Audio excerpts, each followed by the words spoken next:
working harder than Rudy Martzke's liver. Don Geronimo and Mike O'Mara. I get goosebumps when I hear that.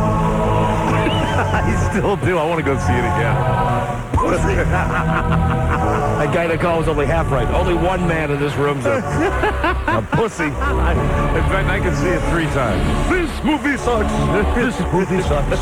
Everybody dies, everybody dies, everybody's dead. You'll cry and they'll drown, you'll cry and they'll drown, you'll cry and they'll drown. It's a great soundtrack. Movie sucks. Movie blows and I won't go. Oh, Give me your hand. I'll pull you back over. No, stay where you are. I'll let go. Oh, I'm not listening to that. Thank you, though. I enjoyed what little you played of it. What is that? That is Southampton.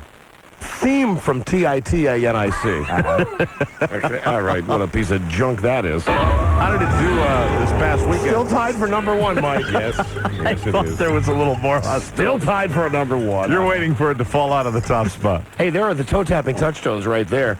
We're going to do a rent and mortgage contest right now. All right. Listen, we have more than enough gals for strip trivia. Yeah! This looks like it's going to be a great addition because some of the girls that originally had backed out have called back now to say that they're in. That is never a problem. So we will open the phones for guys shortly. Now, though, call 100 time. Oh, boy. At 1-800-636-1067, call 100. Give you a prize at least partially made out of plastic and qualify you for the next rent or mortgage payment giveaway, which is this Friday. Yeah. Okay, up to $2,000. Wow. That's this Friday. Hello? Hello. Hello? Who's this? I guess I'm on the air. This is Dan in Redding, California. Hello, Dan. I'm calling to complain about you guys being taken off the air up here. Oh, listen, I read Mike an article about that in the newspaper today. Do you believe this? Listen, this is small-town politicking at its absolute best. Absolutely. Why? Listen to this. Oh, and incidentally, we go on in Hartford, Connecticut. Oh. You might want to tell your mom, Mike. Oh, no! If not today, maybe tomorrow. Oh, she's going to die. Oh. Yeah, that's a big one. She's going to freak out. Yeah. Now you'll be able to make your mom so very proud. All right, listen, but when you do a show like we do, you know, you got stations all over the country with different sensibilities. Absolutely. You got different areas of the country, different regions, especially on the small stations. But I have never heard anything like this. This is from the newspaper in Redding, California. Sir, what's the name of your local rag there? Record Searchlight. Okay. The headline, calls to KNRO, pull plug on Duo's show. Mm-hmm. This is Redding, California, which is a small town in Northern California. Right. We've been on there, I think. Thank you. What? True Northern California. Okay, as opposed to Sacramento. What's that, Middle Northern? That's Central California. Yeah, all right. Yeah, well, come on now. Look at a map. We're just trying to be literal here. Okay. The headline, underneath the headline, says, more than 25 North State residents convinced Regent Broadcasting the afternoon show wasn't up to community standards. Uh-oh. Catch that number. 25. Yeah. 25 people. That's it. Not 250, not 2,500, not 25,000. 25. And this is written by Tom Garbuka Weeks. God bless you. An obvious Polog by the spelling of this name, which is why his ability is so bad to get the facts in a story. So anyway, he writes, what was the name spelled? G-A-B-R-U-K-I-E-W-I-C-Z. Wow. Pollock. And here's what he writes. Yes. The nationally syndicated Don and Mike show has rude hosts, potty humor, and dissertations on the female form. All true. And as of Monday, will not be broadcast across the North Strait on KNRO. That is an injustice. The change is in response to businesses that pulled advertising from Regent Communications of Redding Incorporated, said Scott Fitzgerald, a operations manager. And then, listen to this. This is now the guy from the radio station. Okay. Quoted in the newspaper. We based our decision on a telemarketing campaign by a very small vocal group of people. Wow.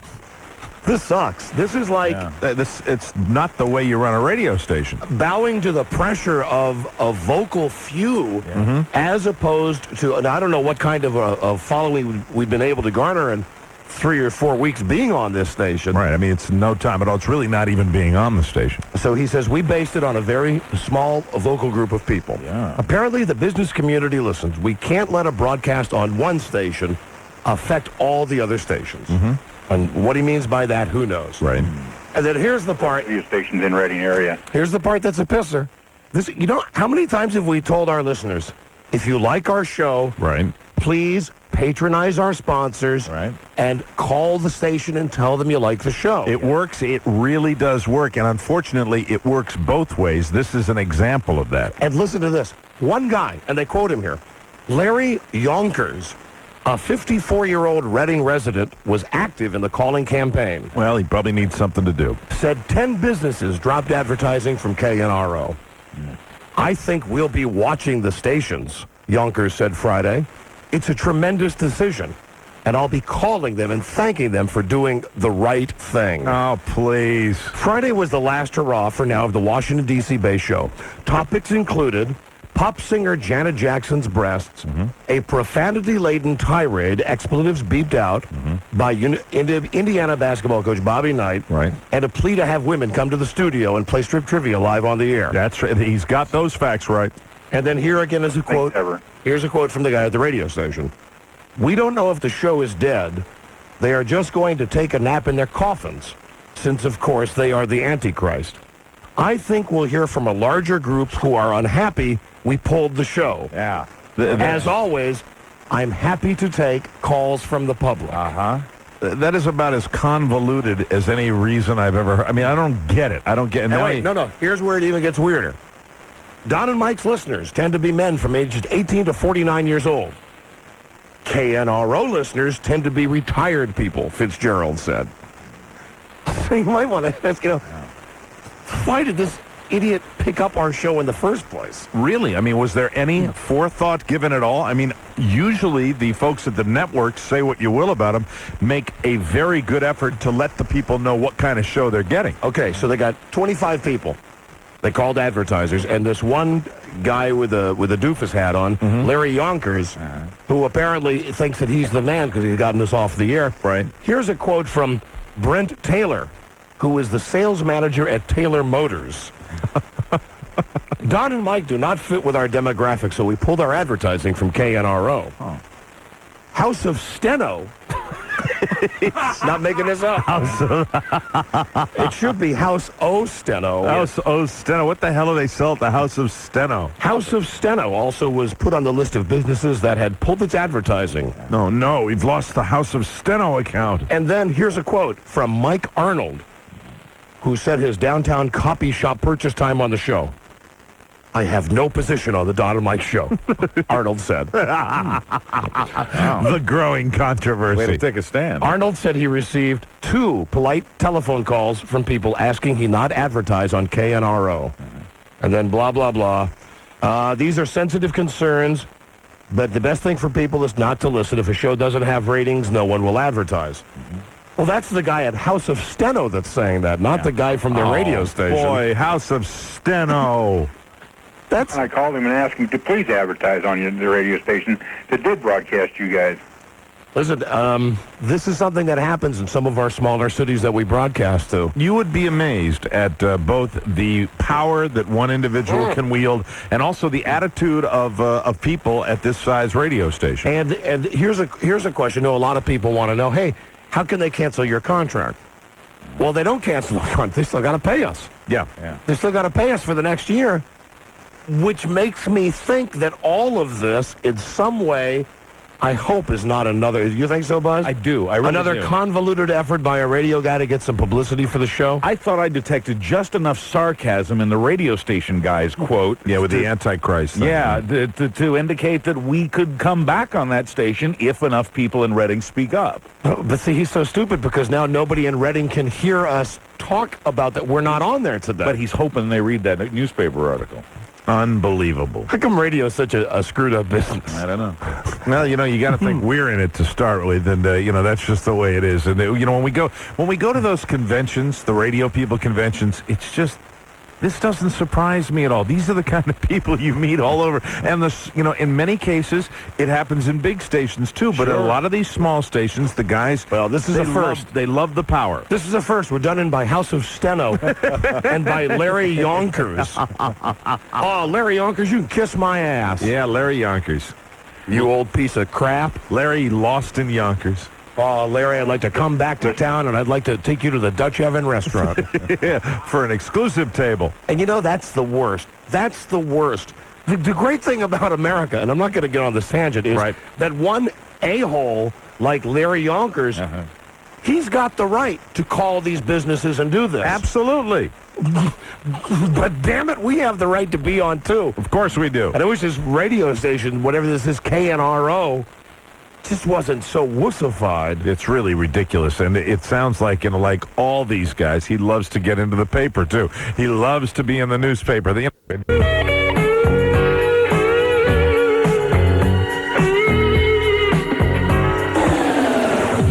is the Dawn and Mike Show.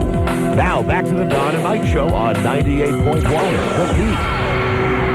I'm a little blow Hank, and I've lost my sheep in a poker game. Yeah. What's funny about that? You in a dress? Oh, right, I get it. I was just paying too much attention to the words. Excuse me, sorry. The fellow with the Hey No license plates is here. Oh, great. Where is he? He's right there. Is he retarded? No, he works in a shoe store. He looks just like you. You sure he's not retarded? Could you crawl under here and blow me? I don't do fat chicks. Director of Public Take the time to sample their delicious asses. Don and Mike. Don Geronimo and Mike O'Mara right here doing our show from WJFK in Washington, D.C. And you're listening to us via satellite. Sounding good in Greenville, South Carolina with 100,000 smoking watch. Yeah. On 98.1 The Peak, Bakersfield, California, Hot Talk KGEO. And in Gainesville, Florida, Hot Talk 1430. WLO. Got that Larry Sanders last night. After waiting 2 years for another episode. PU. I'll tell you why I'm mad at Gary Shandling today. Okay. First off, how long is that show? 20 minutes? 23. Yeah, 23 minutes. 23 minutes. Yeah. Add it up. The credits, the opening part, 2 minutes. Right. Closing credit, I'll be generous, maybe a minute and a half, although it's probably more than that. Smash Mouth sings their whole song. Right. 3 more minutes. Gary Shandling, all we're asking you to do is fill 15 minutes. Yeah, 15 minutes and maybe a little, little dialogue. Still, it's not even 15 minutes of writing. It's 15 minutes. I know it's subjective, and I know a lot of people like it because it hasn't been on for a long time. Were you like me when you saw the very opening when it was the same opening? At the very beginning when I'm like, oh, okay. I mean, we didn't even make a little effort to maybe spice that up a little bit. It's that same exact opening. No, see, I was the opposite. I was like, oh, more of the same. Okay, that's fine. Now, see, I was like, I said to myself, you got some stability. At that point, after all that's been made about how much they're putting into it, sometimes they would come on with a little vignette at the beginning, but they got right into that standard stuff. And I said, no, I didn't mind that. But then when the show started, PU, and I'll tell you what. Low energy. I know exactly what it was. Yeah, correct. Yeah, very low energy. And also, too real. Right. I mean, like, with those guys coming in Larry Sanders' office, that whole thing wasn't funny. That was real. And if you're trying to set up the fact that... I found myself relating to it a little bit. If you're going to set up the fact that Larry's going to be kicked off the air or whatever... Right. Be funny when you do it. It just, man, the stuff with Hank was great. I love everything that Hank does on that show. When you see Hank and you see Artie together, you know that it's going to be something very good. But even they did not seem to have the same kind of energy that they've had in the past. I was just real disappointed with it. And, I look forward to it. Hell, right. How long's it been since he had a new episode on? A year and a half or something like that? Then kind of an enormous letdown and a very weak ending. And, for those of us who are major connoisseurs of Larry Sanders, it was kind of a Don and Mike show. Hey, Don and Mike. Yeah. Today, fellas, I could not agree more with your synopsis of the Larry Sanders show. I am a huge fan of that show, and last night it just looked like they just totally mailed it in. Yeah, absolutely. Yeah, good. That's a good call. That is so true, and it's frustrating because when you talk about the time that has transpired between the last episode, you would have thought they would have had something peppy and fresh. And if you in Redding, California. Anyway. I know. I don't blame A you. little sore on that topic. Hello? You forgot about a good movie with Carrot Top. Will you be giving that away as your plastic movies that you give away? I don't know. Will you ever be turning down your radio? I have it. No, you don't. Turn it down. Hello? Don and Mike show. It's on a mic. You're a little sore about that thing in Reading. I'm a little sore because my new dentist, Dr. Kevorkian, went to the back of my neck giving me my Novocaine shot today. Wow. Yeah, it was it was pretty deep today. And he is I realized I was standing out there waiting to pay my bill that he's a forensic specialist. So What do dead people care about their teeth for? you know how they do? They do that dental record identifying and all that. Yeah. And he's Are you dying sometime soon? I hope not. But it kind of creeped me out. I'm looking at all. He's got all this incredibly impressive list of diplomas on the wall, and I'm looking up at and a lot of it was forensic. And I'm like, wow. And I've watched. It's easy to get a reference from a dead man, Mike. I've watched enough Autopsy where I kind of know how they do that stuff, and I figured, hey, a bonus party. He can work on me when I'm dead too. Very exciting. But the Novocaine, I made the mistake of asking for a double shot of Novocaine today. Double shot. You're a double shot man. He said, are you numb over there? I said, to be honest with you, not really. He said, well, let me give you just a little bit more on that side. And so he went in there, and in 2 seconds, I did not feel the right side of my tongue at all. I mean, it was the kind. I've never been numbed up this much where I was sitting there going, You ever almost bite your tongue off? oh, I did. Just because you're chewing it and you realize, hey, I'm chewing my tongue and I don't feel it? You know how they give Isn't you that funny? People are so stupid like that. You know, they give you that little paper, that little blue paper where they want to see if the filling is where it should be. Right. So I went down there, and it's like, God, what is stopping that? And they said, it's your tongue. And I wasn't coming down hard enough to take a piece out of the tongue, but my tongue, apparently the assistant said that my tongue had moved the paper all the way over to the other side of my mouth because I was Your going, hyperactive tongue. yeah. Thank you, Dr. Kevorkian. Thank you. Well, you appear to be okay now. You're a little shaky today coming in the building. It's just when I got off on the wrong floor. That's how you know you've had too much Novocaine. Yeah. Hello, Don and Mike show. Darnell? All right. Hello. Oh, boy. Thought it might be DV. Hello, Don and Mike show. Hello, Don, Mike. Buddy. Hi, this is Mike Ray. And I just want to compliment you guys because you've gotten me through some awfully difficult days. With Mike? Yes. This is Mike Ray. Oh, Mike Ray. Hey, Buzz, say hi to Mike Ray. Mike Ray, how you doing, buddy? Hi, Buzz. I love your news. And Yeah, buddy. Mike Ray. and I think, what's his name? Dennis Murphy did a hell of a job for it the other day. Certainly, that's in focus. I'm Mike Ray. I just want to say I'm a big fan of the show. Look, I want to compliment you guys on your show, and I want you to... Please do. I want you to emphasize... Compliment us profusely. No, but I want you Mike Ray. I want you to come out to San Francisco and get on a station out here because I have to listen to KHTK in Sacramento 85 miles away. Yes, buddy. Are you a radio guy? I am a radio guy for 27 years. There you go. It's Mike Ray. Do it. Mike Ray show, everybody. Hi, this is Mike Ray. You think that's R-A-E? R-A-Y? R-A-Y-E? Hello? Or R-E-Y. That's Or maybe it's spelled like rye. Maybe it's R-Y-E, but pronounce it Ray. Yes, it's a Hungarian pronunciation. I hate rye bread, man. Rye bread sucks. You know what sucks even worse than rye bread? What kind of bread do you like? White? White. Pumpernickel. Do you like pumpernickel? No. No. Hate pumpernickel bread. Do you like pumpernickel? If you had to make a choice, you had to eat one of the two, pumpernickel or rye, which would you pick? I'd eat rye before I'd eat pumpernickel. So would I. Hello? Hey, Don and Mike. Yeah, hi. Hey, listen, I had this weird dream the other night, and I was wondering if you guys would help me try to figure it out. Yes. Oh, and let me interrupt you, as I'm often want to do, to announce that we will be getting to the calls for the fellas for strip trivia. Yes, calm down, boy. In just a couple of seconds. Promise, we'll open it right up. Okay? Okay. All right. All right, Ready? your dream. Okay. When you guys were in Sacramento, you remember when you played at the auditorium? Yes. Okay, well, that's where I'm calling from, is from Sacramento. So my dream took place in that building because I spent time there when I was growing up and stuff. Yes. Anyhow, I was hanging out with Michael Jordan, and but it wasn't like a fan kind of thing. We were just like buddies, you know? So I'm talking to him, and he had this weird stutter. In your dreams. Yeah, really. But he had this weird stutter, and I was like, hey, man, just calm down and, talk slow and everything will be okay. And then he just kind of got up and left. That dream means you're gay. Yeah. Sorry. Don has always been the Instant quickest. analysis. That is such quick analysis. And it was perfect. The books would show that was a perfect analysis. You're so gay. There's nothing you can do about it. Gay specifically for Michael Jordan. Hello. Hey, Don and Mike, I love the show. Gay for Air Jordan. Yeah, hi. Hey, is it true that Mike looks like a heavier Hank Kingsley?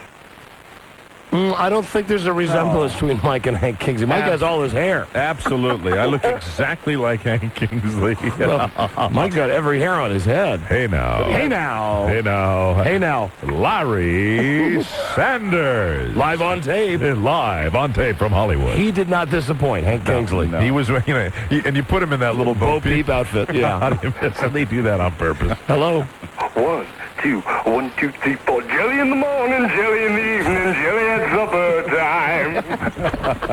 All right, thank you.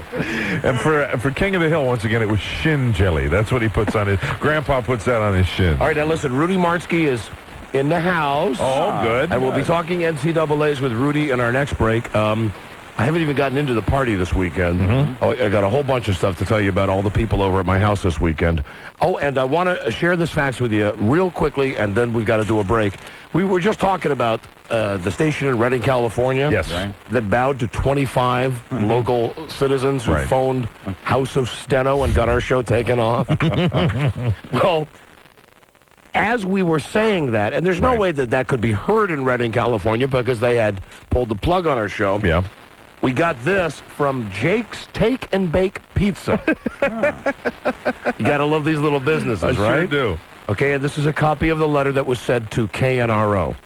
Dear KNRO, I am writing to express my extreme displeasure in your recent decision to remove the funniest show I've ever heard on the radio, the Don and Mike Show. I'm a Shasta County native, and I own a small business in Cottonwood. I was under the impression that Talk 600 was attempting to entertain adults in the area, and I believe you falsely represented yourselves by advertising such a change. Don and Mike Show is adult in nature, and as long as everyone still has the ability to change the station, how can you in good conscience give in to the few loudmouth conservatives in Redding? I know your listening audience was growing for the show in the area, and advertisers, including myself, were sure to follow. I originally started writing this letter to congratulate you on choosing to go to the edge by bringing us something that makes us laugh till we cry. Then, to my amazement, you pulled the plug because it got a little warm. Boy, the show's controversial negative attention prior to pulling the plug would surely have bumped your afternoon ratings. We will not be listening to you anymore. And that's from Patricia, at Jake's Take and Bake Pizza. That's good. That's good. Thank you very much. Let's call this lady up. That's good. Perfect. That's really nice of her. That is. And, and that's the way it works. Yeah. Everybody's entitled. And, that's the greatest thing about this country. You can do that, and I hope they listen to that as much as they listen to the other folks. That's so nice, because that was unsolicited from us. She just read that awful thing that the Take and make this, Patty. Pollock wrote about us in the newspaper. Hey, Patricia. Yes. Hey, this is Don and Mike. Hello. Oh, I love you guys. I'm like in a total depression. Well, listen, we want to thank you at Jake's Take and Bake Pizza. Even though none of my customers can hear the commercial. You guys certainly do beat House of Steno. You know what? I called them to tell them that I'll never buy anything there because they were swayed so easily. Oh, very good. Well, listen, you're a real nice lady, and that's a wonderful letter that you sent the station. Yeah. And we don't know if we're ever coming back there or not. Buzz has a thought that the whole thing's a publicity plot by the station. I hope. But either way. I don't think they're that smart, but I hope they are. Yeah, me either. But listen, thanks. That was a real nice letter. And Buzz, I love you too. I love you, ma'am. Thanks, you guys. Thanks, Patricia. Okay. Jake's Take and Bake Pizza. Way to go, Patty. Yeah, drive up to Cottonwood from Sacramento and pick up a Take and Bake Pizza. All right, gotcha. Thank you, Patty. Bye-bye. Good job. That's nice. Nice to know that we got people up in Redding to pay attention to this show. Isn't that nice? It's too bad that radio's like that you get something that's good and you suck people in a little bit, and then as soon as you suck them in and they start liking the show, you pull it right away from them. Yeah, especially people listening from the beginning. 3 weeks is really 2 weeks is the limited time that you need to listen to the show and get hooked. And so it's unfortunate they pulled it so quickly. So thanks for the support there. And who knows, maybe we'll be back. We got to do a break. Rupert in the house, and we are coming right back. This is the Dawn and Mike Show. Isn't it sad? I thought that has...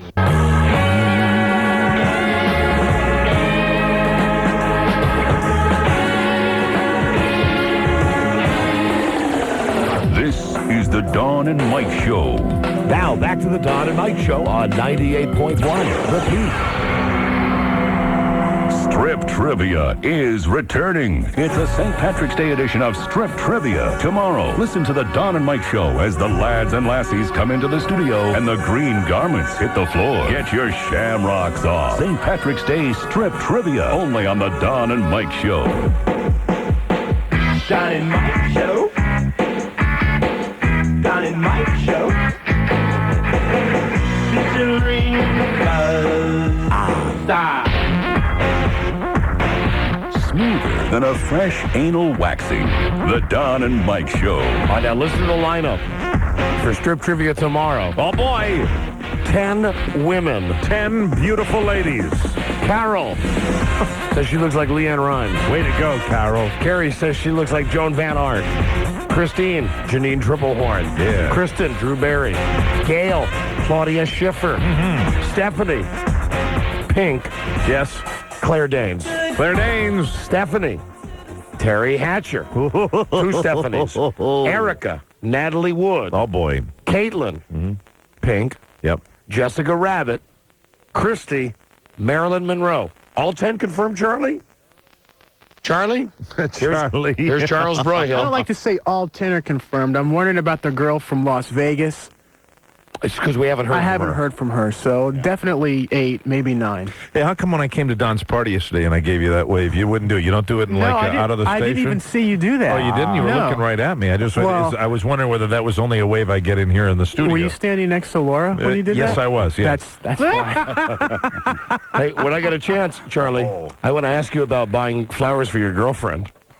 Flowers? Flowers. Heard you bought lots of flowers. Yes, I did. Right, that's so un-Broyhill. Flowers all over your apartment, I heard, for her. Right? You big sensitive lug. Is that true? I have no idea what you're talking about. You didn't buy her any flowers? I didn't buy any. Did you get her some flowers? Yeah. All right. Well, I did. You're a very unsensitive guy. That's a very sensitive thing. I know. You get them for free? You stole them, right? Out of someone's yard.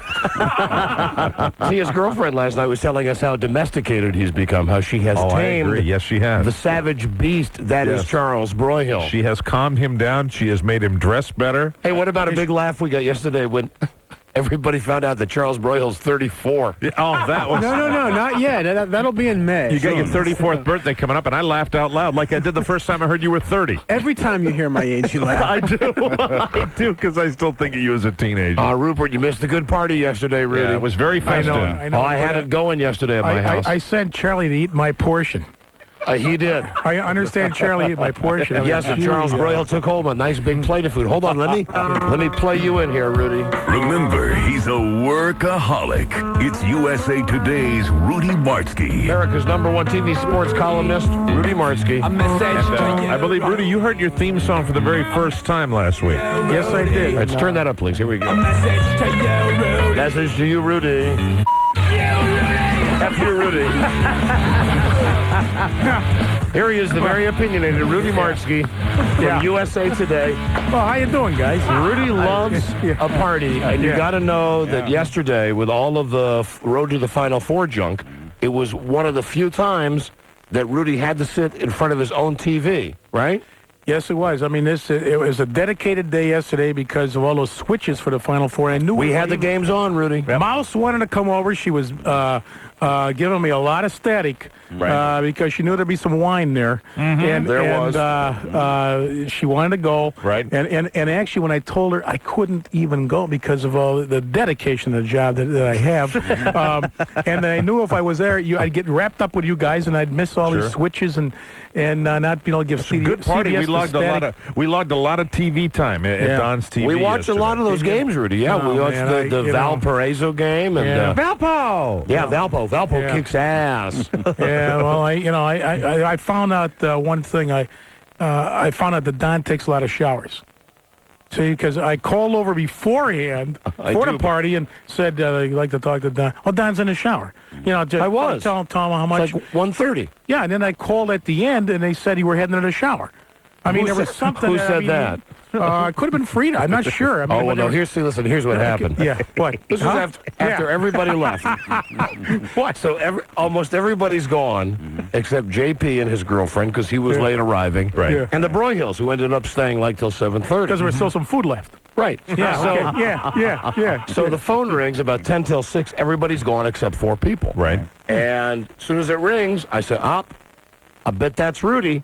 And I said, no offense, Rudy. I said, oh, boy, if Rudy comes over now, party restarts again. Yeah, well, that's true. Yeah, you'd be wrapping up at about 2 a.m. Everybody's gone. So I said, I'm no good at that. You tell him. So I'm sorry she told you I was in the shower. Yeah. I wasn't in the shower. Well, I was sitting that's right normal there. for Don. He takes showers in mid-morning. He takes showers in early evening. Well, you are very Yeah. very thoughtful when it comes to social gatherings, and if Yes. you can't make it to a party, I know the call that Don's talking about. Yes. It's the call where you'll be on for about 10 minutes, going, "Hey, Because you're so listen, apologetic I about it." wanted Well, to I'll be tell you there. this. I'll tell you one thing I was honored by that Don at least invited me to his house. You're not going to let that die. You're not going to let that die. And I just gave you a Jesus. It was a compliment.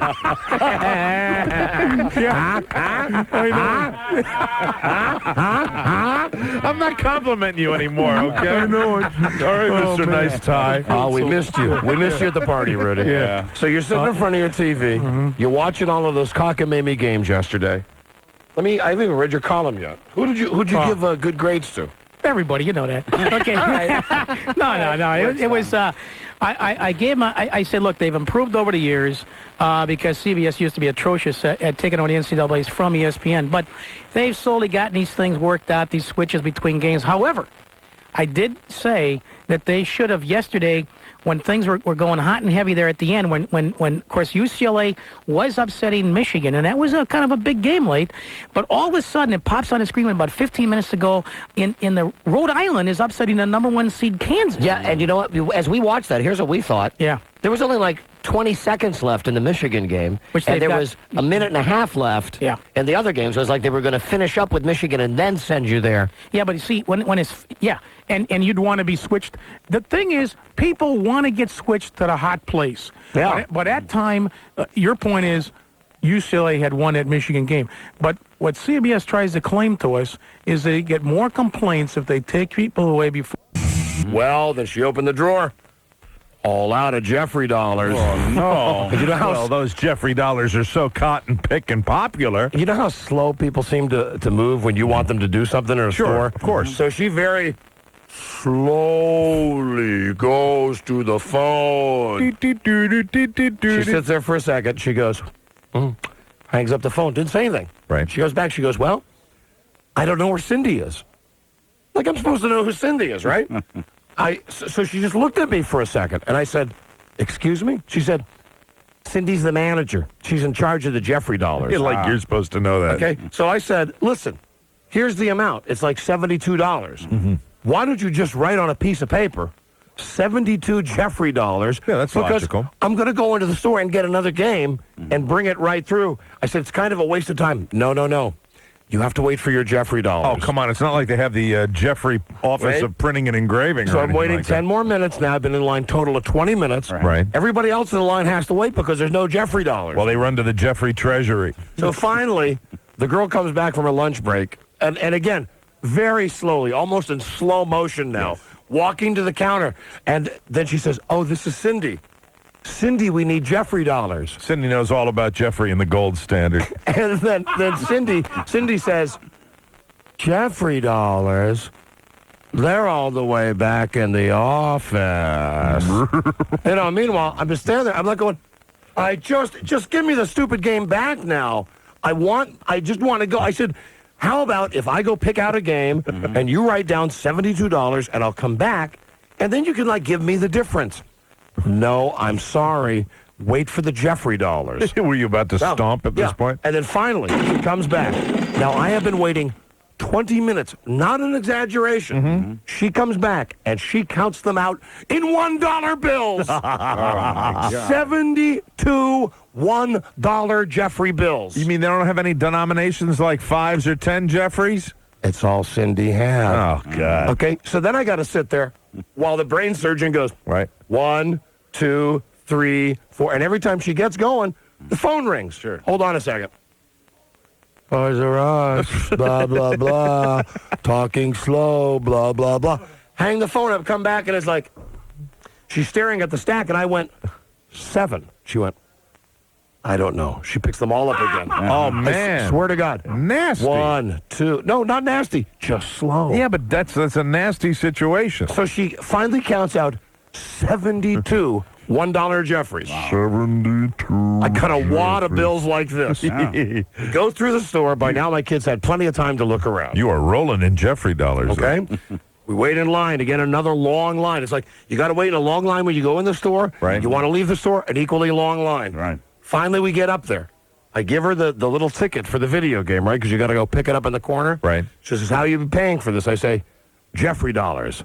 And I pull them out of my hand, and I realize standing 1 foot behind my teller is the girl that originally had the whole thing with counting out the 72. And I looked her in the eye, and I said, do you see what I meant? You didn't have to wait to do all that, because now I'm going to have to wait to count out 68 Jeffrey dollars for this lady. And then she says, 68 $1 bills? Where did you get those from? And I said, she gave them to me. And then, did it. Then the girl with the long fingernails, she goes, Cindy said all we had are ones. So now my teller, she goes, hold on a second. Oh, no. And now she goes to the phone. I swear to God. Oh, you're causing more trouble here. Yeah, Cindy, this is Tara. Yes, there's the man here who has 72 Jeffrey $1 bills. Well, that's not right. Someone should have given him 6 10s and a 5 and maybe 5. Yes, okay. 5. And I swear to God, I'm sort of going, I don't care how you work out this internal combustion. We have a man up here who's taking the giraffe hostage. Just take my money. Take my money. Wow. Finally, we get through that. Then we get to the point. Then it's not that simple. You don't just get the toy. Now you got your slip of paper. Yeah. Now you got to go to the special part of the store. I've been there. I know what you're talking about. Where they got one of these down to the things. front and go around the corner. They got one of these things. So I'm there the guy's going, never there. correct. It's another 10 minutes until the hippy-dippy weatherman comes around the corner and goes, hey. So stupid. And it's all based on theft control. He comes back and he goes, swear to God, he goes, are you getting the sandbox? I said, no. Video game. Guy goes back and looks. This is just topping on the cake. Comes up and he says, we're all out of that. Oh, no! Yeah. And then he says, Oh, God. if you take the receipt over there, I swear to God, he says, they'll give you Jeffrey dollars, and you can come back again and get it. When I'll give you a what do you call it, a rain check. Oh, my God. So by this time, Cindy was on site. So I waved, Cindy. Hey, Cindy, hi. You're on a first name basis with Cindy now. Hey, it's me, Mr. 72 Jeffrey dollars. And listen, it came back. She went back and looked. She found the game. Right. Idiot boy didn't know where it was. Right. Maybe they got a little stash or maybe just for annoying customers, but she came out. Here you go. And you know that little stash office they have there in Jeffreyland? I mean, doesn't it look like Clint Eastwood couldn't get in there with that big cannon from that movie if he wanted to get? I mean, they have theft. That is what drives retail nowadays. It is not customer service. It is theft prevention. They will make you go through hoops as long as they don't get anybody ripping off their merchandise. So that was my wonderful day at Toys R Us. And I haven't even talked about the party yet. Oh, we got to do this too. Wait a minute, hold on. It's time for Don and Mike to play a favorite game. It's time, fellas. Sure. Frontal radio. Little strip trivia action. Watch those phones light up. Strip trivia. We've been here almost 2 full episodes begging for women to call in. Yes, we have. We've had to beg, we've had to cajole, we've had to get on our knees. Here they go. Look at that. Instantly like a Christmas tree. Look at those. The phone is melting. We will start with call number 100. Very good. And then we will take the first 6 fellas. And it'll happen very quickly. Yeah, lickety-split. Who want to play strip trivia tomorrow? If you're a guy, first prize, $500 tomorrow. If the guys win, they don't get Jeffrey dollars, do they? No, they get real bucks, Mike. With dead presidents on them. We'll start with call 100. We'll take the first 6 guys. You call in, and we'll be right back. This is the Dawn and Mike Show. The Don and Mike Show on 98.1 The Peak.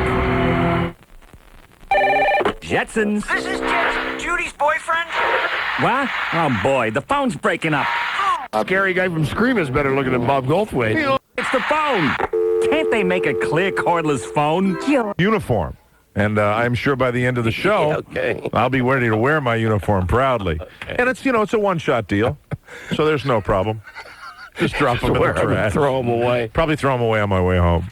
that work? Yeah, I just take a pair of scissors. Oh, man. And just so you can actually pull them right off. Have you ever thrown away a pair of, everybody's thrown away a pair of underpants, but have you ever peeled a pair of underpants on and had that debate? Should I put them in the laundry or the trash? Should I go hide them in the trash can? Yeah, and then lift up the rest of the garbage and put them it down. underneath. The question would not be if I've ever done that. It'd be when was the last time I did that. I'll tell you when I do it. When I'm primed to do it, when we're on the road. When we go out of town. Especially those West Coast trips. Man, because it's like, I always buy something. I always buy a shirt and buy something for my wife and my kid. So I never have enough room, and I always go, true. Dirty underwear.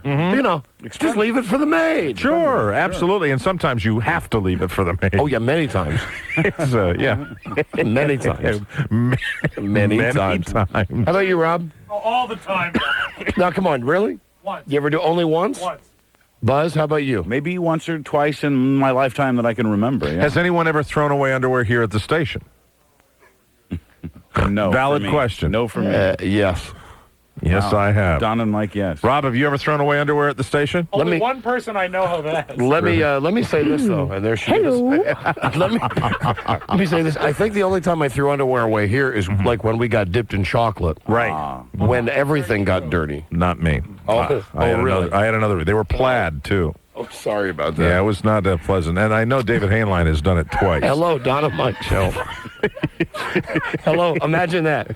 A pair of underpants. And that's the debate you have. You're looking at them and you go, do I bring these home? Do I open myself up to ridicule with my wife? Right. Or do I just throw them away? You know where I hit them?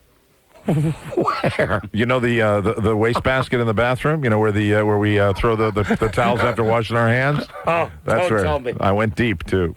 You know what that means? Yeah. That means when Ben went to empty that trash can into a larger trash can. They were exposed. Of course, everything on the bottom. They fell out like almost, they fell out like Alec Baldwin and Kim Basinger in The Getaway, coming out of that trash truck. Oh, your underpants probably came out, walked out, said, hello, Ben. I wasn't pleased. And if anybody had walked in on me, it was playing the, I was gambling, and they would have seen me down to about my shoulder. You let your underpants off and put them in the garbage. Oh, hello. Hello, Don and Mike. Hey, how you doing? Oh, crap. Hello. Yeah, that's it. Hello. Hello. Hi. Yeah, I like to have a complaint. You'd like to have a complaint? Yeah. Well, now you didn't even form that properly. Oh, well, I'm sorry. Well, I called up for strip trivia, and they go number 4, and then I was hung up on. Well, that would be the abrupt way that we answer calls. They were telling you that you were the 4th caller. See, and they have to do it very rapidly because we have to get call number 100. That's who we start with, you see. The what? I'm sorry we didn't have time to explain that to you. And I was speaking English, sir, so you should have understood. Very complicated process. Look who's out. You were the 4th caller out of 100. Yeah. Right? Yeah, that's what they said, and then it hung up on me. Went, right. Doo-doo-doo. You know that. That's how, listen. What a f***ing moron. Right, listen. No, fairy godmother didn't like that guy. You're right, Granny. That's how we do it. We say number 4. Hello, click. Hello, Don and Mike. Yeah, I need Don and Mike's website. We don't have a website. You don't? Nope. Okay. Later. Hello, Don and Mike show. Yeah, how you guys doing? Hey, Baldy. Hey, what? Hey, I wanted to get on strip trivia. I look like Chef and Isaac Hayes. What was that? What was that? What? Well, listen, we've had plenty of brothers play the game before. And I'll tell you this. Very disappointing as far as, the stories that you hear about brothers. Yeah, a lot of those guys did not live up to the stereotype. Teeny weenies, if you know what I mean. Yeah, not me, man. I had a deep voice, too. Well, listen, no doubt you do, but we already have our winners. Hey, Buzz, how you doing? Hey, how you doing, man? I'm feeling good. We already got our winners, though, Buzz, sir. were you drinking beer today? Hey, buddy. Hey. Why don't you listen up? Listen, I'm listening. All right. We already have our callers. Hey, you eating chitlins today? Is who eating chitlins today? Are you eating chitlins? No. You got Sanford and Son, What's Happening? Bow, bow. I'm playing the What's Happening music. Yeah, I'm JJ and Rerun combined into one. All right, thank you. All right, goodbye. Hello, Don and Mike Show. Race is so funny. Hello. Hello. Hello. Don and Mike. Yeah. Hey, I have a question for you. Yes, ma'am. I'm sitting in West Virginia here at West Virginia University. West Virginia. And we can't get you guys over the radio. All right, we're on there. We can't get you down here. Is it For a part some of- reason in Morgantown, we can't get you on the radio. Are you in that part of West Virginia where they haven't gotten the electricity yet? Just a lot of mountains, man. Just a lot of mountains. Well, that's a bad choice then of where to go to school because of course mountains will screw with the station's reception. That's why the school is called what? The Mountaineers, Yeah, right? you should have gone to a flat school. I'm sorry, it's your fault. Sorry, we can't help you. That's right. It's Hello. a beautiful part of the country, and you get all the fresh produce you want. Don and Mike Show. I've got an underwear story for you. Go to school out in Kansas. This is Yeah. big and flat out there. far as the eye Signal goes for miles. Yeah, the terrain is flat. Hello, Don and Mike. I'm ready. You ready for what? Strip trivia. Hey, Well, what do you that's mean? the end of the round. What do you mean by that? We already have our contestants, sir. Oh, you do? I'm sorry. All right, yeah, we got them Well, I already. was ready. All right, well, listen, prepare yourself. I'm sure you'll be ready to listen to it tomorrow. I'm definitely ready. Gotcha. All right, thanks. All right. Timely man. Bye-bye. Hi, Don and Mike Show. Hi, am I caller 100? No, I'm sorry, you're not caller 100. What are you calling for? What was that again? For the mortgage. For the mortgage. No, unfortunately, we would have to see your green card before. Okay, I'll show it to you. What is your name? Myrna, Myrna. Myrna. Where are you from, Myrna? Mexico. Hey, ahí. Of course you're from Mexico. Buenos dias. Buenas tardes. Right. Hey, Myrna. So? Myrna. Ay, ay, Casa ay, de ay, Pepe. ay, ay, ay. I wish I remembered how to say some of those words in Spanish that I was trying to learn to my son. Donde está Casa de Pepe? Casa de Pepe, senorita. So am I caller 100 or not? No, of course not. You are not my little fajita. No, you are not. Do I still get a prize? No, you do not. Yes, we will let you stay in this country for another day. Whatever. We will give you a fine service job. Why are you guys so mean? Wait. What do you mean, why are we so mean? Who are we being mean to? To me. No, we are not. We are not being mean to you. We are being like you with you, like we are with everybody, Myrna. Oh, you're wrong. You I wrong. love you guys so much, and you're so mean. When talking about underwear, though, it's best to keep it in the hands of professionals. Hello. Hello? Like Maria or whatever her name was. Myrna. Hello. Hello? Hi, Don and Mike Show. Hi. Hi there. I had a comment about the underwear. All right, what is your comment? I just wanted to say that my husband never throws his underwear away. He just never tells you. Oh, you have to deal with it? Is it awful? It's awful. It's terrible. Why? It's unfair. I shouldn't have to do that. He will not throw his underwear away. They're rags. Oh, they're just right. You mean, They're disgusting rags, okay? He should throw them away himself. what do you He mean? makes his wonderful wife do it for him. Are they just holy? They're holy and disgusting. Are they colored? Of course. You know what I mean. Yes, they are. Briefs or boxers? Briefs. Briefs. Yeah. Yeah. Hey, you should tell him to throw them away at work like Mike O'Mara does. I will. Like I'll radio tell him. disc jockey Mike O'Mara does. I will tell him. All right, goodbye. Thanks. Bye. Bye-bye. Not me, man. If I got a pair of underpants that is even slightly tainted, most likely I will toss them because I don't want the ridicule from my wife. And you said you have thrown away a pair here? Yeah, but only when we were dipped in chocolate. Oh, okay. Never for any other reasons. No, never had. But on the road you have for other reasons. Oh, yes. Every time we go do a live show somewhere. As a matter of fact, after a Las Vegas style show, I don't even look at them. I just get home and get a plastic bag and throw them away. Go in the backyard and dig a hole. Oh, man. Hello? Hey, Don, Mike. Buddy. I got a joke for you, man. Everybody wants to tell us jokes. No, this is a really good Mexican joke. No, we just had a really good Mexican. No. All right, what is it? Okay, here it is. What did the Mexican farmer name his two twins? What? 1 and 2. All right, see, that wasn't even funny. Okay, how about Hose A and Hose B? No. No, lousy. I get jokes. Do I get a prize? No. Oh, I get it. No, you don't. I get jokes. Hello, Don and Mike Show. Hi, buddy. Hey, buddy. Hey, buddy. Hey, how about Denise and the nephew? Bueno. Si. Busta, buddy. Hey, bueno arbusto. Hello? Hello. Don and Mike Show. Hey, buddy. Hey, buddy. Yes, who? It's Thomas Aloysius Gavin Tagg to his friends. Yes, it is. Hi, Tom. Hey, Don. Hey, Mike. You'll never be as good as Dennis Murphy. I'm better than Dennis Murphy. No, you're not. Yeah, I am. No, you're not. Yes, I am. No, you're not. Right. Yes, I am. No, you're not, Parrot. Right. Yes, I am. Dennis Murphy kicks ass. What's the language on there? Dennis Murphy is a true performer, Tom. I am, too. No, you're not. No, Tom, nowhere close. Yes, I am. Nope. Nope. Hey, Buzz. Hey, Tommy, how you doing, buddy? How you doing, buddy? Yeah. Tell him, Buzz. I'm good. I'm good, Tom. No, tell him. Tell him the truth, Buzz. He has to hear it. Tom, maybe someday, but as things stand now, you're just not as good as Dennis Murphy. I'm better than Dennis Murphy. No, you're not. And that was Buzz telling you that, Tom. Hey, Rob, tell Tom. Come on, tell him. There's Robbie Spiewak. This is Rob Spiewak, Tom. Hi, Tom. It's Rob. How you doing, buddy? Hey, buddy. You know what? What? You've really fallen apart as far as performing goes. You suck lately. No, I don't. Yes, you do. Who's better, Robbie? Oh, God, Dennis is better. And I'm as serious as a heart attack. I'm better because I go Tom, pipe down. You're no good. I go out to all the bars. Buzz? Yes? Who puts on the best show? Oh, Dennis Murphy. Dennis Murphy is so good, especially the last time. Oh, he's the best. He didn't do it last Saturday. He's better than you with one hand tied behind his back. He didn't do it. You know what? What, Tom? He didn't do it. Hey, Tom, you ever have to throw a pair of underpants away? Nope. Really? Of course not. That's, yeah. Because they get so bad? Nope. In order to do that, you have to care. Dennis Murphy's really funny, Tom. Oh, he's the funniest, Tom. Don't you think he's the funniest? Nope. He's great. Yeah. What are y'all going to do tomorrow? Strip trivia? Yeah, we're going to let Dennis come down and look at all the naked girls. I can come down, too. No, only Dennis. No, you're not allowed. Only Dennis, because he's special. I can come, too. No. No, Dennis comes down because he's special, Tom. Prince Dennis Murphy.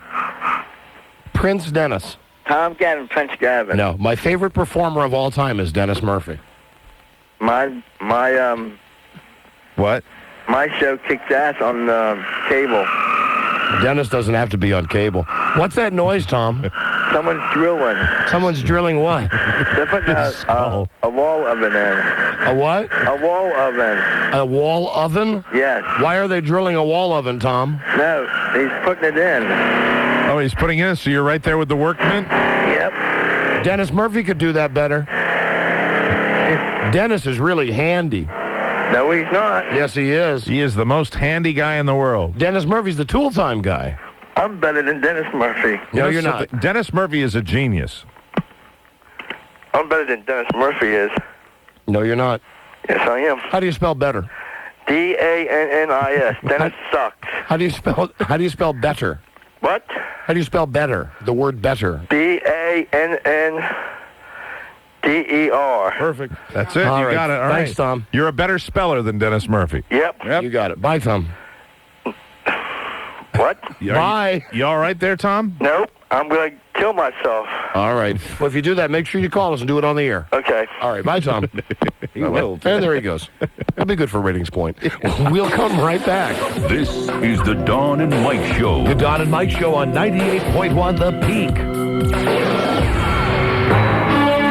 Air hootie that day, man. On 4 dang old years, we're going to go looking like Cokie Roberts. They get jiggy with it. Yeah. Don Geronimo and Mike O'Mara. Thank you, Dude Walker. Hello, Cinderella. Hey, why am I Cinderella? You are Cinderfella. I am talking to you, my wonderful wife. Listen, guys, please be honest, because I can never tell. Yes. Was that a good party yesterday we had at our house? Excellent party. Really? Yeah. Excellent party. It was, Really? Don't be kiss asses. Tell me the truth. No, all the elements. Let me if I can go first here, I will tell you why the party succeeded very well. It succeeded because you had all the elements in place. You had good food there and good beverages for everybody and plenty of them, which is what that's the basic. You start that out, and then the best thing about the party was the ability for everybody to spread out with all the diversions, which were strong. I had lots of them going yesterday. You know, we had the TV with all the NCAA and the cigar room, which was fantastic. Then downstairs you had the ping pong, you had the Madden '98, and you had the foosball. Yeah, but also what's that other game? The Pac-Man, the Ms. Pac-Man. Then you had the kitchen where people could hang out. It it was well distributed, and it was. I thought it was a 10 party. Oh well, thanks. Yes. I had been concerned, and Fred and I had a discussion when everybody left because I thought there was a lot of people I didn't even spend any time with. I thought you worked the room pretty well. I spent so much time with the sports junkies, it was ridiculous. I even took some of them upstairs. Honey, do you know I brought some of them in our bedroom? No, and I hadn't really fixed up upstairs. I mean, I didn't know the party was going to be moving into the bedroom. I didn't know it was that kind of party. Besides everybody from, our show, I invited these guys that do a show after us here on JFK, the Sports Junkies. Great guys. And Cakes is a real lover of uniforms, like I am, like a sports uniforms.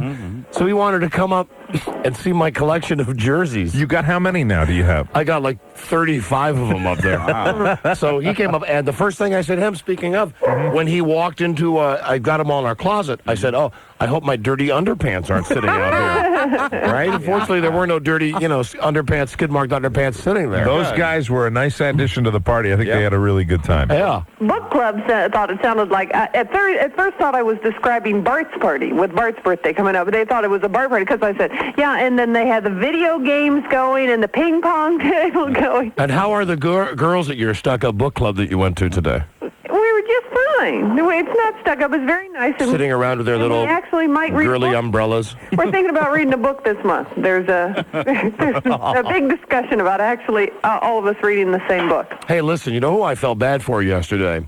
Was JP. Now, JP is one of the sports junkies. Now, listen to this. Yeah. I put on the invitations to this party that we had 2 p.m. to 6 p.m. Right. And most people who know me know that if I put like an end time, you leave by that time. I'd like to point out that I was getting my kids dressed at 10 before the hour. Thank you very much. Well, because I know that you know the drill. Right, and I know it's Sunday, which is a top 10 TV night. You want to settle in and relax. All at once, everybody left the party. That's another reason. We stood around. We said, was that not a good party? Because everybody, it was like, it got to be almost 6, and 20 people all left at once. And right as they were leaving, this guy JP came in with his girlfriend, right? And they had another engagement, and they were, nice enough to come out. Sure, but they got there late. Yeah. So then, after everybody left, they had to drive an hour and a half from their earlier engagement. Yeah. So we were sitting around with them, and his fiance. Is that his fiance? Yes, that's right. Okay, good. His fiance was, I thought, giving me the hairy eyeball. Like, really? Well, because I think she got my vibe that hey, you got here late doesn't mean you get to stay later. Right. That it's time to go. Right. Yeah. It's different if Tammy and Charlie stay. Sure. But you guys have to go. So I think that they kind of got that vibe. I didn't mean it. I didn't mean anything bad by it. Right. It just got to the point where they were just standing there and we were talking with them, and then you ever have that with a group of people when then nobody says anything, Sure. and then everybody goes, yeah. Right. So, well, you're in that mode too of wind down where the primary socializing is about to end. Yeah. I had the greatest time with those sports junkies, though. They're good guys. I love sitting around with those guys. He said to me, they're right in my element. He said afterwards, I had a good time with people I like, doing what I like to do, and I enjoy. And I said, that now you've got the party concept. He never understood what a party was supposed to be. You have friends over and you visit with them. However, the highlight of the afternoon was Chuck Stossel. Yes. Oh yes, bringing by a woman that he alleges is his girlfriend who is giving him some type of favors. Heck of a nice lady. Yeah. Yes, and we weren't too hard on her, but I mean hard on. However, the Inquisition of Charlie Stossel did happen in the kitchen. That was so funny, and you picked a time when I think that was probably the one moment where there was a lull, right? Yeah, and the lull, but the most people had gathered in the kitchen area, and I knew what you were doing. I saw you go into the corner, sitting at your little kitchen table, and then it's like, so Charlie, at the top of your lungs. I kind of forced him into a corner myself, and I said, tell us about your girlfriend. Right. And then I said, tell us about your ex-wife. Does she know about your ex-wife? Does she know everything about your ex-wife? And then Charlie started to tell us a story about how he caught his ex-wife, who went gay on him. How he caught her in bed with another woman. Said he had come inside and that he had heard what sounded like someone stomping on the floor up in his bedroom.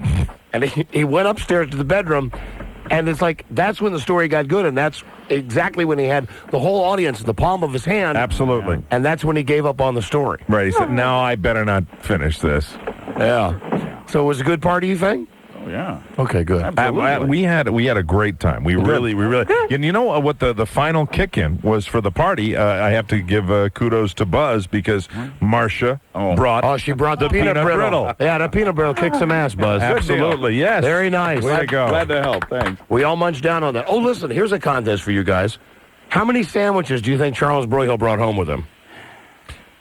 I'll say you had loads of sandwiches, so I'm going to say a dozen.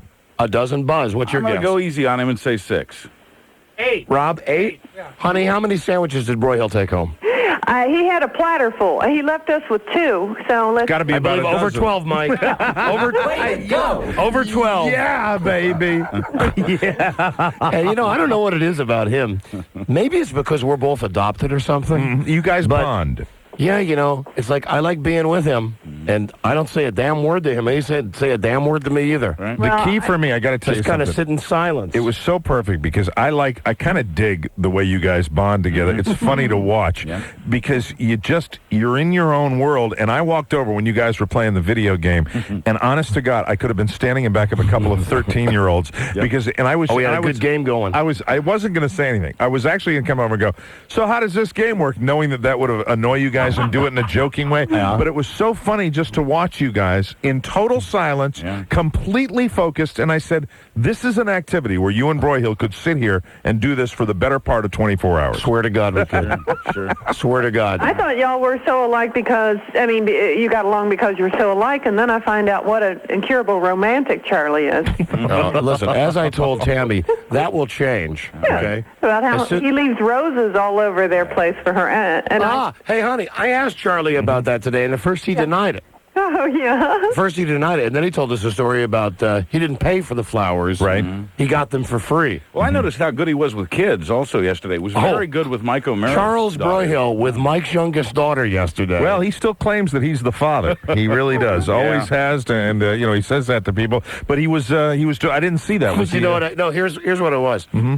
And your wife was playing it cool, but it's almost like when your kid's playing like with a ferocious animal, that she had that look on her face, like ready to jump into action, because your kid's in the car seat, that car seat thing, right? Right. This is Elizabeth, right? The youngest one. Yep, the youngest. So she's on the ground, and Laura's sitting there looking at her. We're all just, people are the baby. Right. Just sitting around just looking at the baby. Mm-hmm. Broyhill came over, and he had one of those rags that you put over your arm if the kid's going to spit up. Right, exactly. So he put it down on her face and then pulled it away, put it on her face, pulled it away. About the third time, Laura looked like she was about to jump out of the chair to pull the rag out of his hand, but your daughter really seemed to enjoy it. Yeah. Well, Elizabeth has a great disposition, and I guess Catherine was also kind of gravitating to Broyhill too, right? At one point said little sugar high for your daughter Catherine yesterday. Oh my gosh! How many strawberries? How many chocolate-covered strawberries? She was a little buzzed downstairs. No pun intended. Buzzed when she was downstairs in the basement, going about 100 miles an hour. Going, you should have my seen chair. Her. Yeah. No, my chair. My chair. Catherine's got the hots for Bart. Oh, yeah. Well, I was trying to get her to say Bart, and it was Dart. She kept saying Dart, and Laura said she had probably like 15 chocolate-covered strawberries. Wow. And then in the car, I realized in the car, it was just like, yeah. She had a great time at that party. And the Bart Catherine age difference is about like the you and Laura. You and Laura, correct. So That's fine. I think that Bart's going to have it, could have his way with Catherine in a few years. I will not object to her marrying an older man. That is fine with me. As a matter of fact, that's what I said when Buzz and Marcia came over. Mm-hmm. They were the first ones there, and they said, are the junkies coming over? And I said, yes. And they said, are they married? Blah, blah, blah. Yeah, some of them are. How old are they? Mid-20s. I said, well, mid-20s. Hey, Laura will have some friends at the party. Laura, hey, guess what, though? Laura, come May. Laura, no longer in the 20s, which even though there's still that decade age difference that we have, it just makes me feel a little bit better that she is going to finally move out of the 20s. I mean, it just kind of legitimizes it, because I'm going to be trumpeting that. Sure it does, Giff. I'm going to say to everybody. You're like Charo and Charo's husband. Coochie. Yeah, Xavier Cugat. Yeah. That's me. But that was a good party. I had a good time. Yeah, we had a good time. I liked having everybody over. It was fun. It was nice. Oh, good. I got to talk a little bit of decorating with Laura, too. Laura said that she could help you with that. That she could save you a lot of money. Oh, no. I think you got it backwards. No, we're not going the other way. Yeah. No way. No way. You can make me spend a lot more money. That's how it works. Speak up. Yeah, I did. Well, you did a good job catering to all my slob friends. Honey. Sugar Bear was just like a whole bunch of yous. I mean, I'm kind of used to that group. And some girls for me to talk to, but, That's nice. It's nice when all the men congregate. You saw that movie Multiplicity? That's what it was like with you. And all the women folk go in the kitchen. All the men folk were scratching our nuts and smoking cigars. I liked it because it was kind of like a male-oriented party. At one point I saw a bunch of women on the stairs. I said, that's good. That's where they got to go, the stairwell. Okay, and here's the biggest laugh of all. We're sitting around watching the ball games, about 10 of us in my TV room, and all of a sudden I went by the movie channels and Fargo came on. We watched Fargo. We watched the part where the guy breaks into the house, and the wife is in the shower, where she falls down the stairs. You would have thought we were watching a Three Stooges movie. It is the best movie to watch with a large group of people. We laughed, and we were waiting, laughing. We said, let's please all get together when he puts her in the wood chipper. And then we all laughed about that lady's leg when he's trying to push the leg into the wood chipper. That is there are certain movies that if you watch with like a group of people, like 10 or 12 people, it's fantastic. Damn, we laughed a lot yesterday. That was an excellent party. That's right. Pretty good. Now it's your turn, Mike. I am ready. For a small group. BS. Small group. I love you, honey. I love you, too. Thinking about having you and the Marskis over. In hot tub season. Oh, and hey, listen, that reminds me. Did you tell Rudy the second time he called yesterday when I didn't want to talk to him? Did you tell him I was in the shower again? No, my darling, that was the first time. No, he came in today. No. He came in today and said both times when he called, when I didn't want to take his call, he was told I was in the shower. No, he was either drinking or kidding, and you can't tell with Rudy. I don't know which, but I didn't tell him you were in the shower. As a matter of fact, I said, no, everybody's gone, but then I had to walk away because you made a big guffaw right there next to me. Well, like the party was just about over. And Rudy. Right. If Rudy comes over, even at the tail end of a party, Rudy is there until 10 o'clock at night. And I don't know whether Rudy's story should stand up. His eye was working pretty good today. It was twitching a little bit. I noticed a couple of times it was doing his lazy eye. Yeah. All right, love you, honey. All right, love you too. Bye-bye. Oh, there she is. All the pressure's done now. The party's over. Good. She sounds like she's had the weight of the world lifted off her shoulders. There's a lot of pressure putting on a party. I wouldn't know about it, but I guess there is. The real hell is when everybody leaves. Then when I was sitting down watching TV, she goes, are you just going to let me clean everything up? Yes. Yes, I am going to let you clean everything up. Prime TV time. Yeah, no kidding. Oh, toe-tapping touchstones right here. We have the Rent and Mortgage Show coming up on Friday. And, with all this talk about strip trivia today, we haven't taken as many winners. So let's double up. Yeah. Start with call 100 at 1-800-636-1067. Love the... We got this from a couple of 15-year-old boys in Vermont. That's all I'm going to tell you. I bet they're all good. All three letters that I hold in my hands. I want the teenagers. Equally good. I want the teenagers, because kids say the darndest things. Got it. Yeah. Dear Don and Mike. And look at the kid handwriting here, huh? You can't beat that, can you? That's number 2 pencil. Dear Don and Mike, how's it going? I wrote this story for my midterm and failed because part of the grade was to read it aloud. Okay. My friends and I kept laughing. They listened too. My teacher thought we were sick in the head. Oh, dear. I know my story is long, but it has funny parts. I'm 15, and I've been on your show. Tell Cannon to shove it, the idiot. Oh, dear. Wow. And this comes from Seth in Montpelier, right, Vermont. All right. Will you try to give me a phone number on that, Rob? I like that name, Seth. So Seth wrote a story, got a failing grade because he didn't read it in front of the class without breaking up. All right, and as you can see, here's the actual paper. Wow. That he wrote. Story called Dr. Murphy. And right here you can see where the teacher has written a big note that says Seth with a question mark after it, as if, Seth, what are you doing? This is a long story. He was right. I don't know how much of this we're going to have time to read. Okay. We'll read some of it and try to get this little ankle biter on the air. Very good. It was 9 o'clock, and the granite shed was starting its night shift.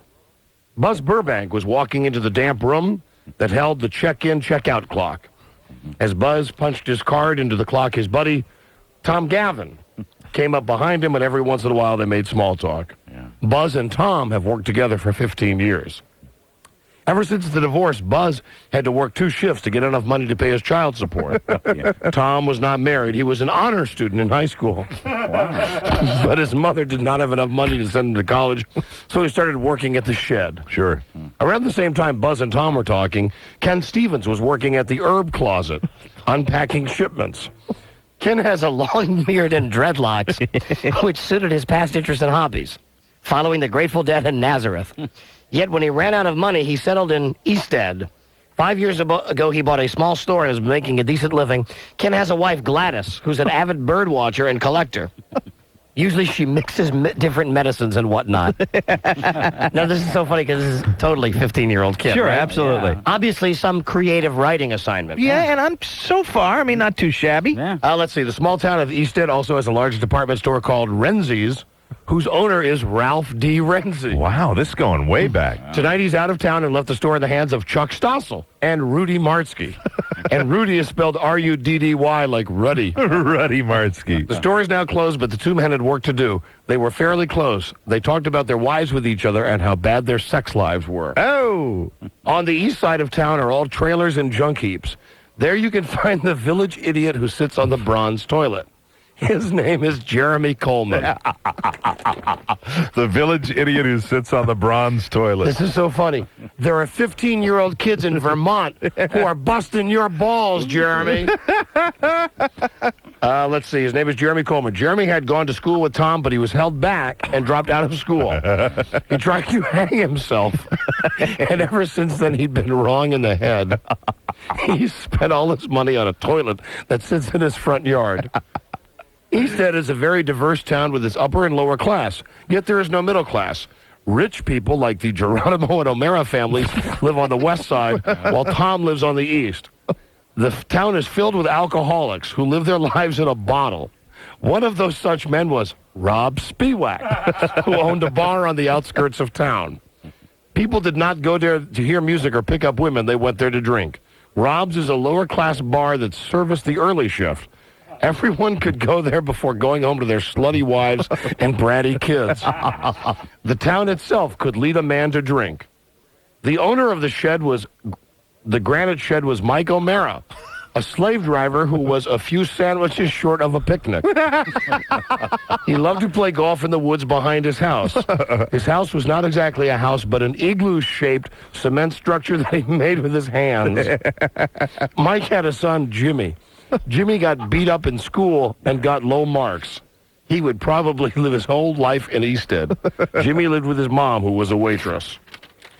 The whole town was dominated by the Geronimo family, Don, Frida, and their children, Bart and Cannon. They owned the movie theater, 3 restaurants, a hotel, and a car dealership. The whole town gossiped about them, saying they were in the mafia and whatnot. When Frida left to visit her mom in Florida, the town started saying Don buried her in the basement. The children were constantly fighting. Bart would always beat on his brother Cannon. Although they were twins, Cannon was a mama's boy. He did not play sports or hang out with friends. He doesn't like you, Cannon. After a while back, Don met Dennis Murphy in Orlando. There you go. Don told him the town he came from could use a shrink like him. That is, one who prescribes a bottle. They made small talk for a while, and Dennis excused himself. This was a cold day in November. Now the store that used to be Rob Grippy's feed store has an open sign in the window. It is Dr. Murphy's practice. Mike O'Mara, who received 5 Globes papers a day, saw the advertisements and decided to check it out. After work, he headed down to Dr. Murphy.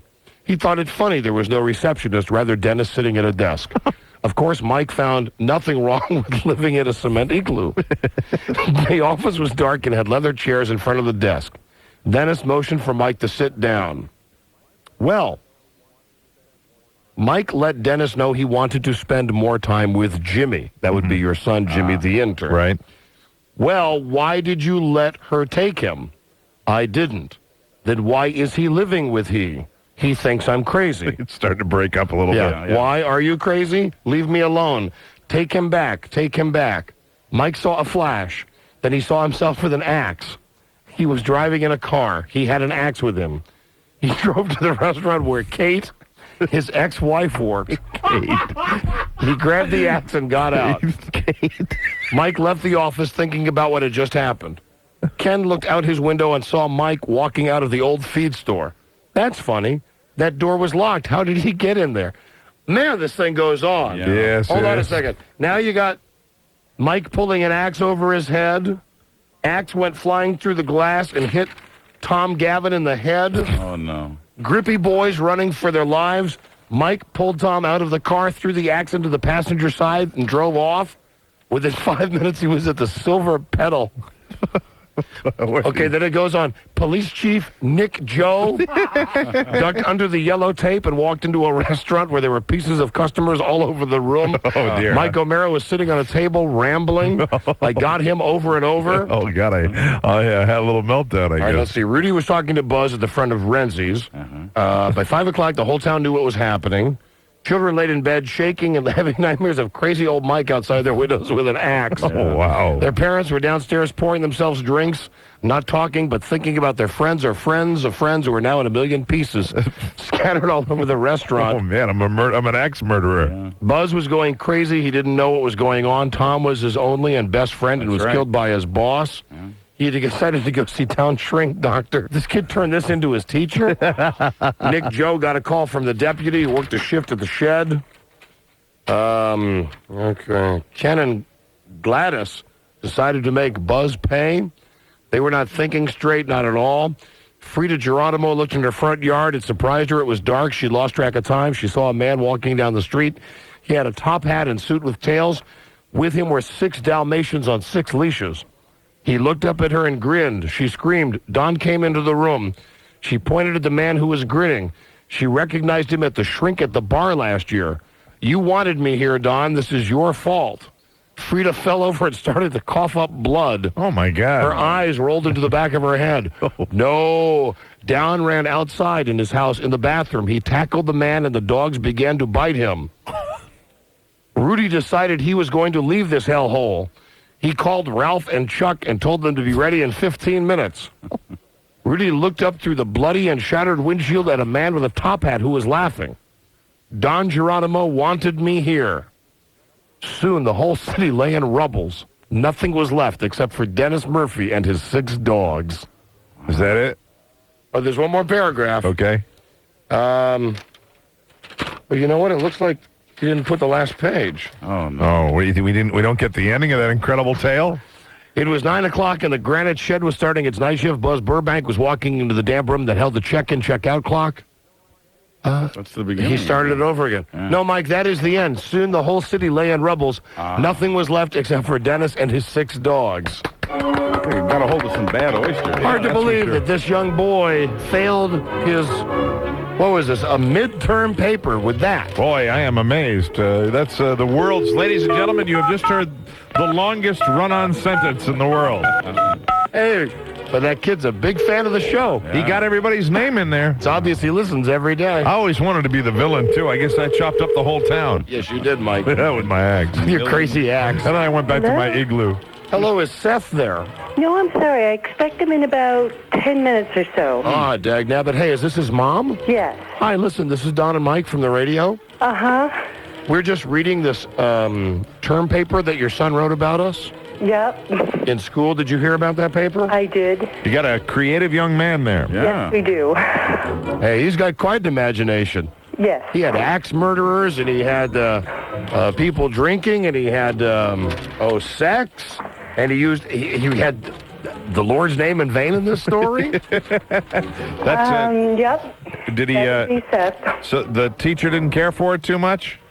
Well, I can't remember his remark. I think it was at the top. It said strange. Right. Oh, yeah. Oh, that's right. It says Seth and then question mark and strange. Yes. Now, your son wrote, I wrote this story for my midterm and I failed. Wow. Because part of the grade was to read it aloud. I'm sorry that happened.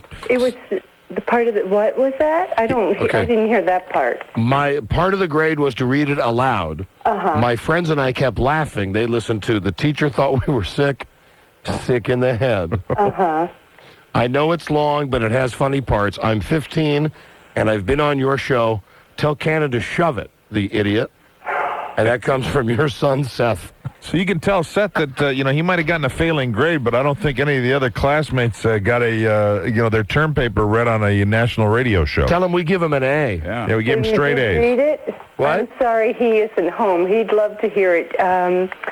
As his mother, I'm not thrilled with it, but he has enjoyed your show. Oh. Hey, he's a creative young man. Very, very creative. Lots of interesting ideas. Well, he has had some interesting books that he's always read, so I think they have been the beginning of his thinking. Does he have the entire Stephen King collection? Yes. He's a little violent in this book. At least he isn't. He is quite a comical person. I mean, he has my wife falling over and coughing up blood. Her eyes roll into the back of her head. And he has Mike killing kids with an axe. And I live in an igloo. Yes, yes. And he has I me did friends help him to edit that, and I wasn't too pleased with his descriptions, but he did write it, and he enjoyed it. So That's good, and that's what it's all about. That's Listen, right. Tell him we said hi. R.L. Stein has made a fortune on this type of stuff. Oh, his book is much better than Goosebumps. Well, there you go. Well, listen, Mom, hold the line. We're going to send Seth some stuff, okay? Okay. Some free stuff from our radio show. Mm-hmm. Okay, and please tell them that we called. I will. And are you a big fan of the show, too, Mom? I have to admit, I have never heard you. Oh, you'd like it. He spends his time, now that lacrosse is starting, he won't be able to listen to your show as avidly. Well, tell me something, Mom. I should sit in there and listen to it. Who's the celebrity you think you most resemble? He most resembles? No, you. You. Oh, I have no idea. No. Will you describe yourself to us, please? I know. She won't. Okay. No. Seth, I don't know where he gets this, but he definitely doesn't get from me. So. Oh, really? Are you hot? No. Goodbye. All right. Goodbye, Mom. All right. Well, she hung up. Hey, that's one talented kid. That's right. Yeah. We didn't get to the single mom question. We weren't sure there. Oh, yeah. Positive. Slam dunk. Oh, yeah. We'll be right back with news and comment. This is the Dawn and Mike Show. The Dawn and Mike Show on 98.1 The Peak. Chicken and my Philly cheesesteaks. We also have the best burgers in town. They're fresh ground round, they're hand patty. The sandwiches, well, the chicken salad and tuna salad is one of our fortes, and we've been making the best chicken salad in Greenville for years. It's white breast only. It's one of the finest chicken salads you get anywhere. Gene Lee's is open in the morning downtown at 7 o'clock. We serve breakfast and lunch. We have our two mall stores, which are located in Belk Simpsons at Haywood and McAllister, and there we serve lunch and dinner. We're kind of an alternative to the Food Works out in the mall. Visit your friends at Jenny Lee's with 3 Greenville locations, Belk and McAllister Square, Insignia Plaza 2 downtown, and Belk at Haywood Mall. John and Mike? We'll just talk to her during the commercials. Yeah. Now, is this Seth? Yeah, this is Seth. Hi. Seth sounds like he's 30. This is the juvenile delinquent? Yeah, hey, boys. Hey, son, how you doing? Good. Hey, that was a wicked story you wrote about us. Oh, you like it? Yeah, wicked good. I like being the villain. I like being the axe murderer. Oh, yeah? Yeah. Like your house, too? Yeah. Little igloo? Yeah, Seth, I liked my house, too. Are you a problem student, Seth? No. I could probably put the F word in it. Really, I was like Seth? one of those hippie teachers, you know. In the name of literature. Uh-huh. Yeah. Seth, does your mom ever supervise you when you're listening to the show? No, she's not a fan of talk radio. Does she ever supervise you in any capacity at all? Did she hang up on you? Yes, she did when we asked her the celebrity she most resembles. Oh, yeah. I bet she looks like the mom on the Wonder Years, huh? Something like that. Something like that? Something like that. Are you a freak? No. Is your mom is your mom a single mom? No. And she doesn't lock me up in the basement. Make me write stories. Seth, you seem to have it together there in that story a little for a while. Do you get good grades? Yeah. Really? Not And biology. I'm working on that. Okay. you really failed that term paper because of us? No, I didn't fail it. I mean, he wrote. Did you see what he wrote? Strange. Yeah. Yeah, the letter that you wrote said, I wrote the story for my midterm and failed because part of the grade was to read it aloud. My friends and I kept laughing. They listened too. My teacher thought they were sick in the head. Yeah. And you got a lot of buddies that listen to the show too, Seth? Yeah. Yeah. All right, good. Well, listen, stay in school.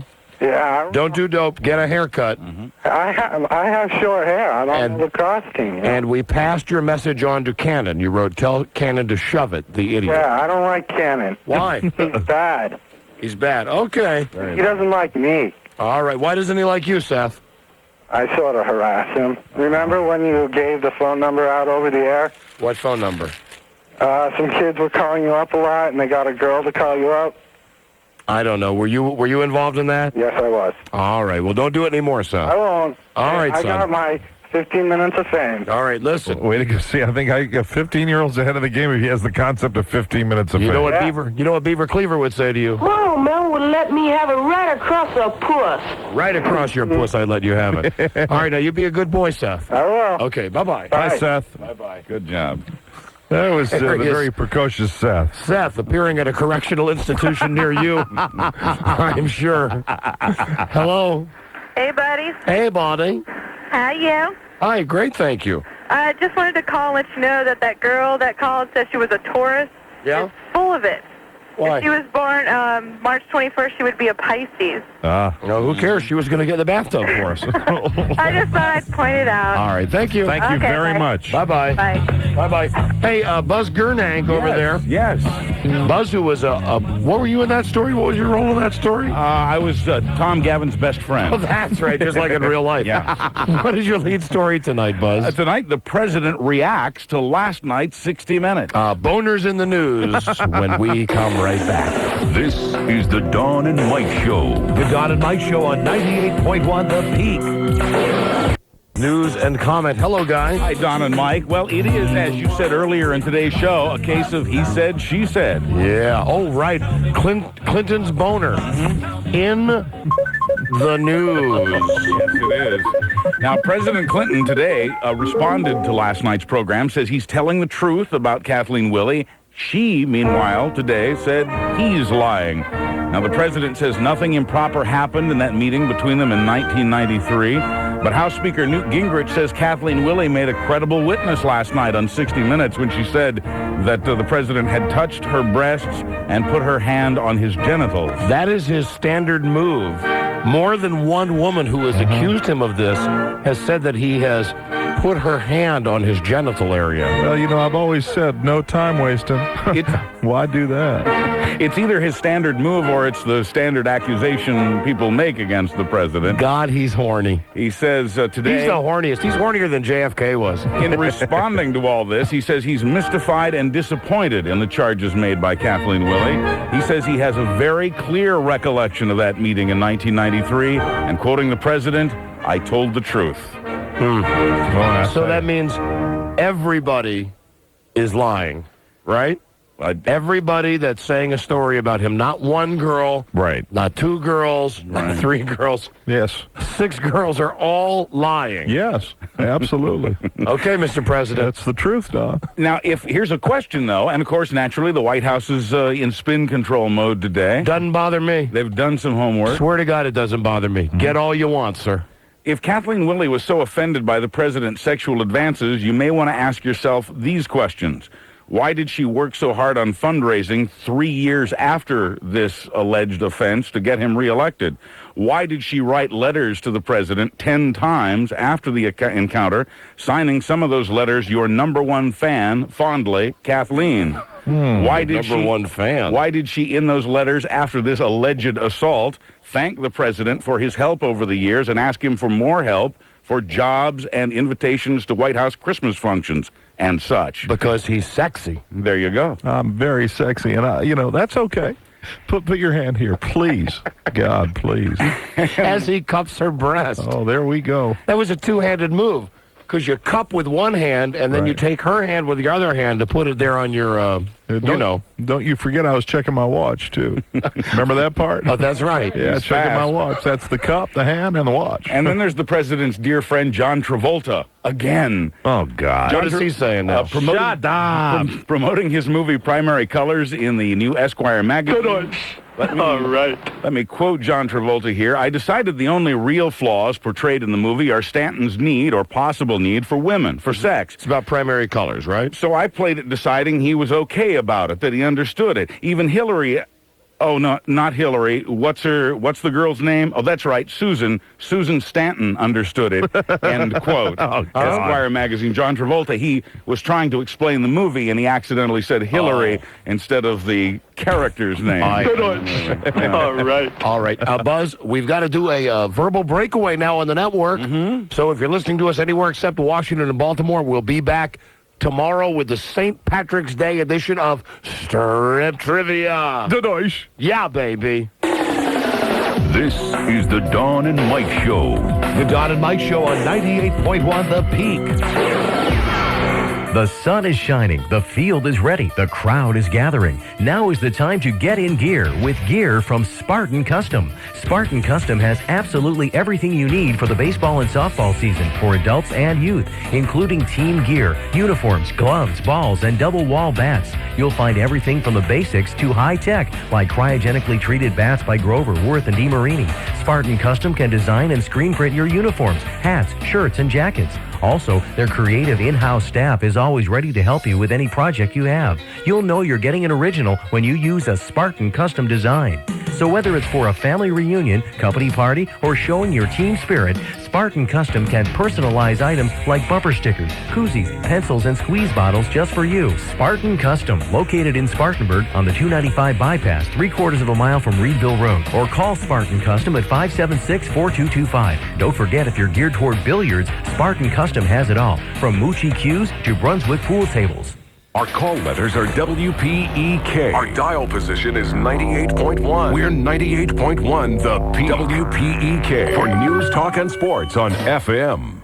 Are you really getting the best deal on office supplies? We didn't know either. Those warehouse stores guarantee this and guarantee that. But who has the time to compare the price of paper clips? Buy with confidence at the Upstate's oldest office supply company, Greenville Office Supply. GOS offers great selection. Over 25,000 office supply products. If it's used in an office, you'll find it at GOS. Dependable service. What you want, when you need it. Immediate or next day delivery. And the lowest prices every day. 365 days of the year. And right now, save on these GOS products. Greenville Office Supply has turned back the time on the cost of office supplies. Number one paper clips, 5 cents a box. Transparency film, $9.99 a box. 9.5 by 11-inch computer paper, $15.99. Greenville Office Supply. The Upstate's best source for all your office needs. Call for your free office supply catalog. 250-4GOS. Call GOS. Coffee drinkers know there's nothing like a delicious cup of coffee to get the day off to a great start. And chocolate lovers love to begin their day savoring the rich flavor of hot cocoa. Or if you prefer tea, that special blend is only a phone call away with Quality Coffee Service. Quality Coffee Service supplies everything you need for the perfect cup of coffee, tea, or hot chocolate. What's best about Quality Coffee is their commitment to personal service. Let Quality Coffee Service jumpstart your day. Call them at 654-JAVA. That's 654-5282 for Quality Coffee Service. News, talk, and sports on 98.1 The Peak. It's perfect for listening all day. If you listen at work, wherever you work, at home, your car, or maybe in the office, let us know.